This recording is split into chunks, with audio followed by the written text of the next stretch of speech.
Hello again, you're watching the Press Preview. It's a first look at what is on those front pages as they arrive. In the next half an hour, we're going to be seeing what is making the headlines. That's with the editor of the Sheffield Star, Nancy Fielder, and Annabel Denham as well from the Institute of Economic Affairs. But first, let's take a look at what is on some of those front pages. Well, the Express leads with a pledge that's made by the Conservative leadership candidate Rishi Sunak to save local businesses and the high streets. According to the Observer, Rishi Sunak is being urged to change his tactics in the Conservative leadership race before it's too late. Well, the Mirror leads with the story claiming that Rishi Sunak had a private pool built. That's amid the cost of living crisis. And the Telegraph highlights Rishi Sunak's vow to put a £10 fine in place for people who miss their NHS appointments. Meanwhile, the Sunday Times claims that Prince Charles accepted £1 million from the family of Osama bin Laden. Clarence House denies he's personally involved and says the money was paid to the Prince of Wales Charitable Trust. Hot as hell. Well, that is the Star's warning that the summer heatwave could extend until the end of October. Well, a reminder that by scanning the QR code that you'll see on the screen during the programme, you can check out all of the front pages of tomorrow's papers while you watch us, while we talk about them. And we're joined tonight by Nancy Fielder and Annabel Denham.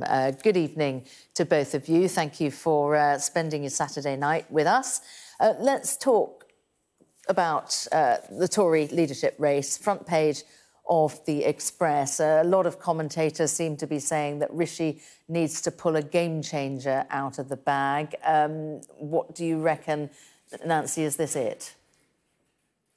Well, this could potentially be it. I mean, all of our cities, Sheffield is awful at the minute, the city centre. It's on its knees. And all the issues that are mentioned here, your empty shops, your banks closing, your hooligans causing problems, that sort of aggressive begging, they're not unique to Sheffield. All of our city centres and lots of our town centres suffer these, but there's just no detail here. If you're going to make promises, at least say how you're going to make them happen. And we just seem to be getting promises left, right and centre. He knows this is something that is a massive issue, so it's great that he wants to tackle it.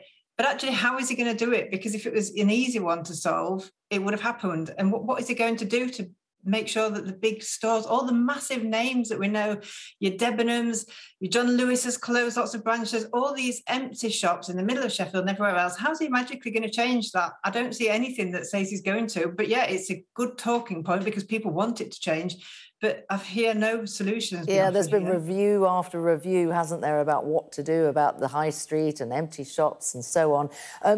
Does it give the impression to you, Annabel, that he's floundering around a bit to come up with some good ideas?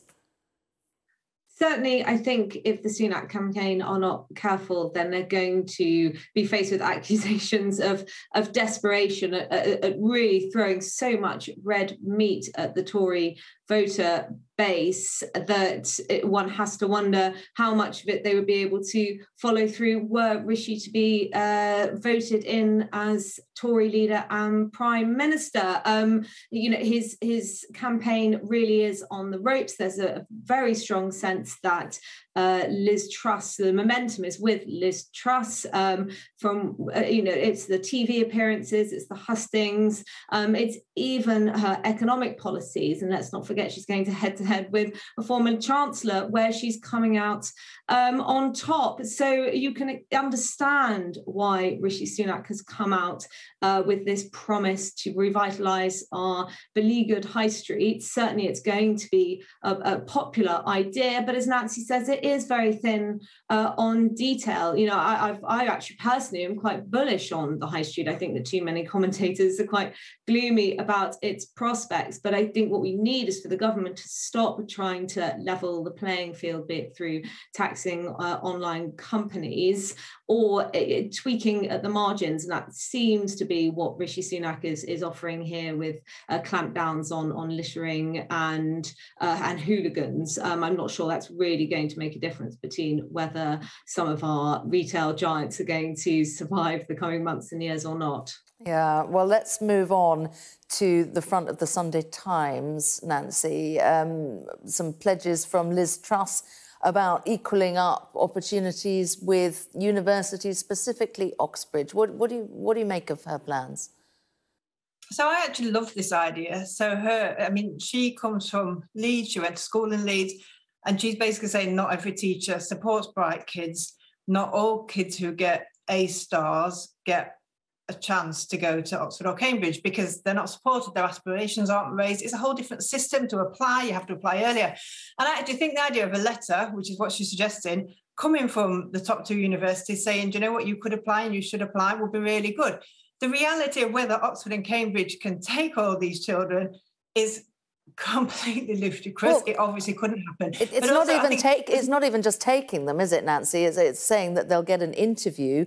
Now that would mean that Oxbridge would have to interview out of 13,000 people who've got those straight A's. That any of those who wanted to, they'd have to interview. Is that practical? No, it's another pie in the sky idea, which sounds fantastic. But also fundamentally, too many of our children never get to the stage where they can even achieve at A-levels or even reach A-levels. So this is great. Let's raise aspirations. But there are much more fundamental issues that actually should be grabbing the headlines. And if she wants to be the education prime minister that she's billing herself as, really, really fundamentally, our schools are massively failing, lots of children, and they all need to be picked up. This isn't about creating an elite. It needs to be about picking people up. You mentioned elite. It's also a reminder that both of these candidates are Oxford alumni themselves, both studied the same degree, PPE. How in touch are they, Annabel, do you think? Well, there's certainly questions to be asked about that. Nancy's absolutely right that it's quite late in the educational journey for the government to be making some kind of intervention. And in terms of being out of touch, that accusation has been levelled against certainly Rishi Sunak over the course of this campaign, as we saw, or perhaps we'll discuss on the cover of the Mirror about the swimming pool that he is installing at huge cost. Yet instinctively, it's a nice idea for more pupils, particularly those from poorer backgrounds, to get the opportunity to go to some of our great higher education institutions. But Oxbridge colleges are independent private entities which set their own admission criteria. So as far as I understand it, this would make them part of the state apparatus. And that is the kind of measure that Liz Truss has come out quite strongly against. She wants to make the state smaller. She wants to deregulate, all of which I'm in favour of. And I think it begs the question, this leadership contest is absorbing so much time and energy among some of our most senior politicians. And I just wonder, over the course of the next few weeks or indeed months, who really is running the country. I appreciate the Parliament is in recess, but Liz Truss is our Foreign Secretary and there's a war going on in Europe. So I just wonder where the attention is and whether too much focus really is being given to what I think is a pretty insane way of choosing a new leader. Yeah, well, you can question whether Boris Johnson is ruling the country. It's his wedding party tonight, isn't it? I don't know if you've seen any of the pictures, Nancy, of those celebrations and people arriving. Absolutely. And look, you wouldn't want to stop anybody from having a wedding party, no matter how many times they've been married. But I think, Boris how many parties? Having a party. Yeah, absolutely. Having a party at this time. We've got huge crises at home. There's a war in Ukraine. There are so many issues. Our food banks are the only thing that seems to be blossoming. And there he is having his wedding party. But then let's hope maybe tomorrow morning he'll get up and crack on with the job until we get a new Prime Minister. Well, let's talk a little bit more about Rishi Sunak. Front of Sunday Telegraph, a £10 fine for an NHS no-show. Of course, fixing the NHS has got to be top of the list of priorities, hasn't it? Or one of them for whoever becomes Prime Minister. Nancy, what do you think of this pledge? So again, I think when you go to the doctors and you see the posters on the walls saying we've had hundreds of missed appointments, people just not showing up. It does make you angry. It does make you annoyed. I am very suspicious of any plans to charge for the NHS, because I think we all remember when prescriptions were free. Well, maybe we don't, maybe I'm just getting old. And you could get dentist treatment for all these things. It's a gradual ladder of privatisation. And I want people to turn up for the appointments. I think people should have the decency to cancel appointments at the very least for not coming. But I don't think that charging is the way to do it. And I also think it will probably hit the people who are really, really busy at work, or they're on shifts that they're not allowed off of at the last minute, or childcare issues. I'm not sure this is going to target the right people, and I don't see it as a good way to bring in money to health service. Yeah, good luck with administering that as well. Front page of the Observer, Annabel, and yet another endorsement this evening for Liz Truss from former Northern Ireland Secretary Brandon Lewis. Front of the Observer saying that his team are basically urging him to change tactics before it's too late. Those ballot papers are going out. Yes, the clock is ticking. The ballot papers are going out next week, and Rishi really is running out of time to turn this oil tanker around. As I said earlier, the momentum really does seem to be with Liz Truss. She has these endorsements from senior members of the Conservative Party. Tom Tugendhat writing in the Times today, giving her his backing. Now Brandon Lewis and Nadine Zahawi, who himself had thrown his hat in the ring, expected to throw his support behind Liz Truss in the coming days. So you can understand why the former Chancellor is being urged to change tactics. On almost every metric, Liz Truss is ahead in the polling of the membership. And that being said, Annabel, sorry to interrupt, that being said, do you think he'll stay the course with this leadership race, given the direction of travel? I can't see him suddenly, tacking in a completely different direction now. He's comes under some criticisms in this article over his very slick social media persona, the fact that he's really focused on social media content, on the TV appearances. Of course, he spoke to Andrew Neil last night, whereas Liz Truss declined that interview, and he's being urged here to visit swing voters, to really dedicate time he's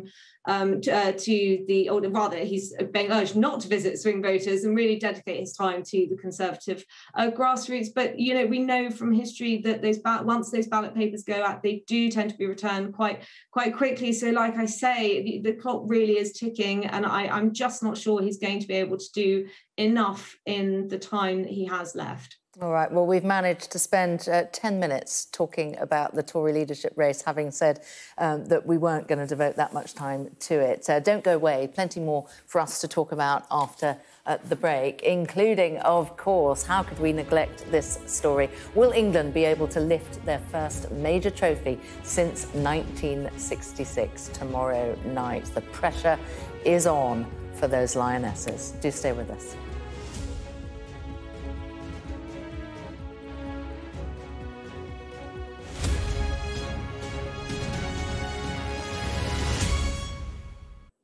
Hello again, you're watching the press preview. With me again are the editor of the Sheffield Star, Nancy Fielder, and Annabel Denham from the Institute of Economic Affairs. Welcome back to both of you. Now, I don't know if either of you are football fans, but please tell me, Nancy, that you're going to be watching the Lionesses tomorrow evening. I absolutely will, with the whole family, including my two boys, one of whom is completely obsessed by football and just as obsessed with the wonderful Lionesses as he ever is with any big male England matches. It's so exciting. And I think we talk a lot about how this has to create access for girls to play football. Of course it must. We have to raise their aspiration. We have to open the doors for them. But actually the message this is sending to our boys, that women are not only good at football, but they are in a really massive final. It's so important. I think this is just a message for everybody. Isn't it just? We should absolutely get behind. Isn't it just? And Annabel, you know, we talk a lot, don't we? Every time the men's team gets close, everybody starts singing "It's Coming Home," and yet it could be the women who end up beating Germany at Wembley in front of 90,000 people. Yes, and how wonderful that would be. A triumph for England is wonderful anyway, but it really would be quite something if it's the Lionesses who deliver it. Obviously, this tournament has been great for the women's game. I think we have in recent years perhaps been too resistant to change when it comes to women's sport. But if you just look at the viewing figures and how they have surged, particularly in the last 6 to 12 months for women's football, I think changes it has happened. It's not even underfoot anymore or underway anymore. It really has happened. It's on the covers of all of our newspapers tomorrow, and a number of people will be tuning in. I will try and catch some of it. I don't watch a lot of football myself. Certainly, I watched the delayed Euro 2020s last year when Italy beat us on penalties in that nail-biting and ultimately very disappointing match. So let's hope that tomorrow it comes out with a more positive response for England. And I think that the bookies do have England as slight favourites. So let's hope they're right. And we need a good news story, don't we, Nancy? You can't see, but I'm willing them on in my own quiet way. I've got a little lioness badge, which I'm not going to take off. I think I'll pin it to my nightie tonight, not take it off until after they've played that match. But we need something good, don't we? Pardon? What they've already achieved is phenomenal. That squad, not a very large squad of women in this country, and what our grounds, Bramall Lane was one of them, but right across the country, and what the cities have done to back them, what has been achieved there is absolutely priceless. So, yeah, we really, really want to win. But my goodness, what a journey it's already been. And you're quite right. It's so positive. You're quite right to point that out. It's just extraordinary, isn't it, for them to be there. A lot of the credit being given to the Dutch coach, Serena Wiegand. Yeah, she's done an absolutely fantastic job. I suspect she wouldn't take the credit herself, though. She would share it out amongst the team, but she is just a fantastic leader, isn't she? She gets them in the right mood. She takes on the teams that they're not expected to beat, but they have got the home crowds behind them, and it's done the whole country a world of good. We could really do with some more of that winning spirit tomorrow. And just final word from you, Annabel, what do you reckon the scoreline will be tomorrow? Well, I just couldn't possibly say. I think, England and Germany obviously came at this tournament from very different ends of the spectrum. England were considered favourites, while Germany were, suspected to be a team of former glory. So both have made it into the final. It could be an extremely close match. I couldn't say what I think the final score might be, but certainly, it's very inspirational, I think, to young girls. And Liz Truss has talked a lot over the course of the last few days about how we're too willing in this country to talk the United Kingdom down, or talk England down in the case of the football. But I think that this could be the good news story that we've all been hoping for amid other very boring stories. And Annabel, do you know that is why you are a news pundit, because you managed to shoehorn the Tory leadership back into our discussion about the Lionesses there.